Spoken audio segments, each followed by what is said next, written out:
A story created by Fábio Cataflam. Title: The Song of the Unicorn and the Moon. Chapter 1. The Moonlight Request, Part 1. The wind blew through the forest like someone whispering secrets. Between thick trunks and ancient moss, a man walked silently, attentive to the distant call of an owl. His name was Sunshine, and he had lived there long enough for the seasons to know him by name. His body bore scars that didn't belong to human wars, and in his eyes, a gentle glow that contradicted all the stories told about him. When the sun set, Sunshine performed the same ritual. He checked the rope traps that kept out the curious. He lit the fireplace. He separated verbena leaves and a polished silver stone, which he kept in a leather bag. He always prepared for the night, not out of fear of the dark, but out of respect for what the darkness awakened. The curse was no legend. It was flesh and bone. It was sting and steel. On nights of the full moon, man became a war unicorn, not a fabled dream, but a creature made for the battles of the world. Hooves that sounded like hammers, a mane that sparked with every movement, and a long, sharp horn capable of shattering shields.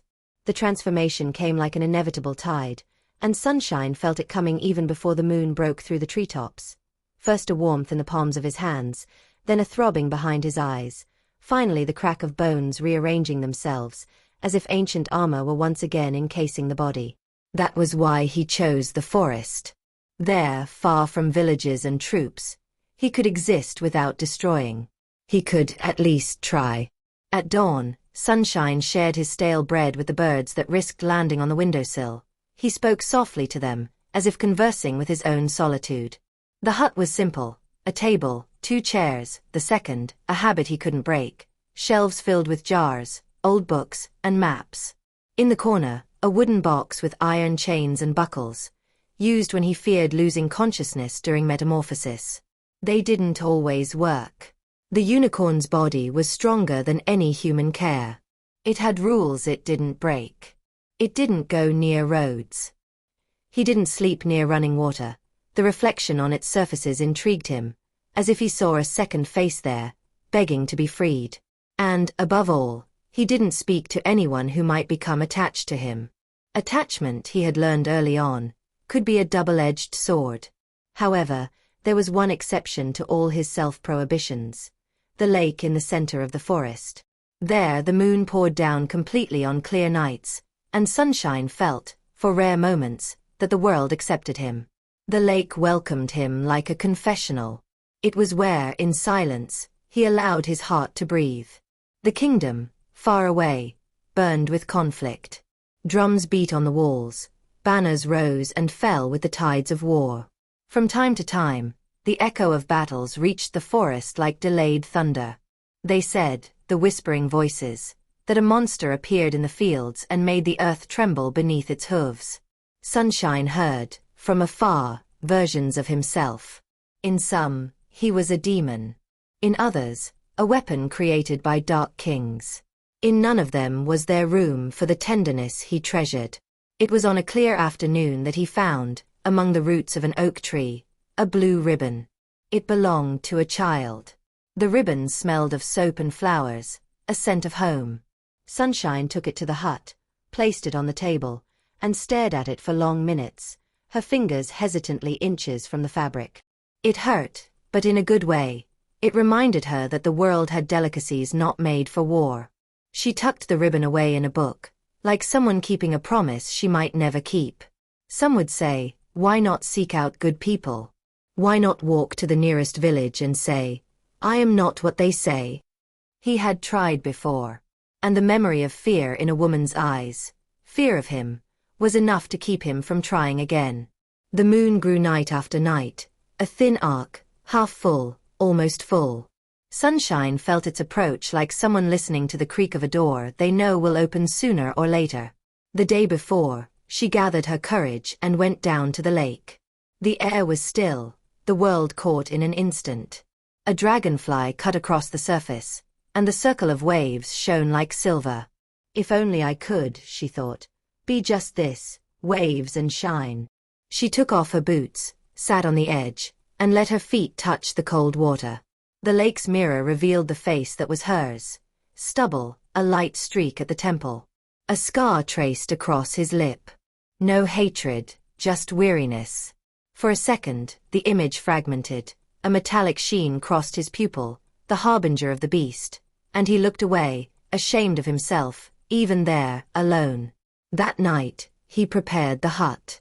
He locked the locks. He checked the chains. He breathed deeply, as if the air could strengthen the human part that remained. And then the moon rose. Chapter 1 Part 2. The pain came like an icy wave. First, his skin tore into a map of light. Then his body expanded, stretching tendons, redistributing weight. The ground seemed closer, the ceiling lower, his heart heavier. When the transformation finally ceased, there was an immense creature in the room.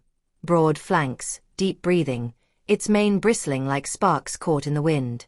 Its horn, smooth and gray, reflected the firelight in thin sheets. And yet, in that body of war, the same gentle heart beat. Sunshine, or whatever he was becoming, rubbed his nose against the wood of the table. The blue ribbon, hidden in the book, seemed to pulse with the memory of a world he longed to deserve. He closed his eyes and, for a moment, felt he could remain still until the moon hid, that he would only have to resist. But the moon wasn't just a cycle. It was a call.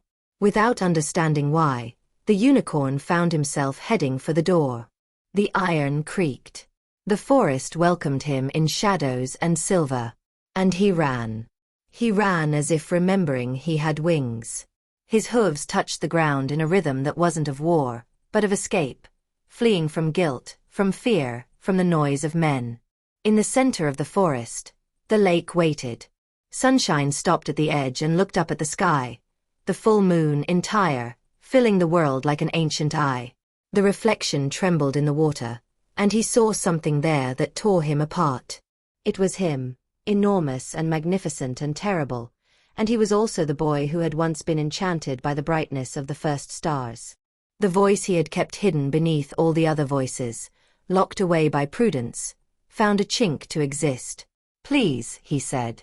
The word came out low, in a language that wasn't human, but which the lake understood. "I don't want to be alone anymore." It wasn't a plea for healing. It was a plea for companionship. He wanted someone who could see who he was in both forms, someone who wouldn't run from the monster or idealize the man. He wanted to be truly seen. The leaves around him decided not to move, the frogs not to croak, the wind not to interrupt. The forest listened. The sky listened. The water made a small eddy, so light it could have been just the swimming of a fish. The unicorn inclined its head, its horn tracing a line of light on the surface. The moon responded with a brighter glow, a circle that opened, as if the sky itself were winking at him. Sunshine felt, in his chest, the clasp of a chain loosening, not the iron ones, but the invisible ones. It was as if something, somewhere above the canopy, had said, yes. He lay there for a long time, quiet, his nostrils drinking in the cool air, his heart slowing. And when dawn began to take over the world, the creature retreated. His human body returned with less violence, as if the night, satisfied, had returned him whole. Exhausted, Sunshine fell asleep by the lake, his head resting on his arms, his face marked by the grass. She dreamed of light footsteps on the water. She dreamed of a luminous trail that didn't burn. She dreamed of silver eyes opening like two small moons. She wasn't sure, when she woke, if it was just a dream. Dawn settled softly over the forest. In the grass beside her hand lay a golden strand of hair, thin as a web, cold as light. Sunshine pinched it between her thumb and forefinger, trying to understand. A shiver ran up the back of her neck, and it wasn't fear. It was anticipation. She got up slowly, looked around, expecting to find someone. Nothing. Just the distant sound of a stream and the timid tapping of a woodpecker. She tucked the strand of hair with the blue ribbon inside the same book, as if uniting past and promise. On the way back to the cabin, she noticed something new in the air that she couldn't name. The forest seemed to be watching, not with its usual suspicion, but with the curiosity of someone expecting a visitor. Sunshine smiled without realizing it. The smile lasted 3 steps, maybe 4, and then vanished again. The habit of caution was a coat weighing down his shoulders. Still that morning, the bread seemed less hard, the flame more alive. He cleared the table, organized the shelves, swept the floor as if expecting someone for dinner, and only in the afternoon, when he realized what he was doing, did he blush. "Enough," he said aloud, to dispel the fantasy. The voice echoed in the corners and returned small, like a question. The day faded without anything extraordinary happening. And yet, everything was different. Each time he crossed the window, Sunshine raised his eyes to the sky, as if searching for an answer. He found no sign. At night, without a full moon, he remained a man, warmed his hands by the fire, and opened the book where his 2 treasures lay. The blue ribbon and the golden thread lay side by side, simple as the things that truly matter. "Please," she repeated, now almost in a whisper, "don't leave me alone." The flame flickered, as if in agreement. Outside, the wind changed direction. And very loudly, beyond the trees, someone heard it. Hook. The next night, the moonlight didn't just fall on the water, it took the form of footsteps in the clearing. The answer to Sunshine's plea was descending from the sky. End of chapter 1.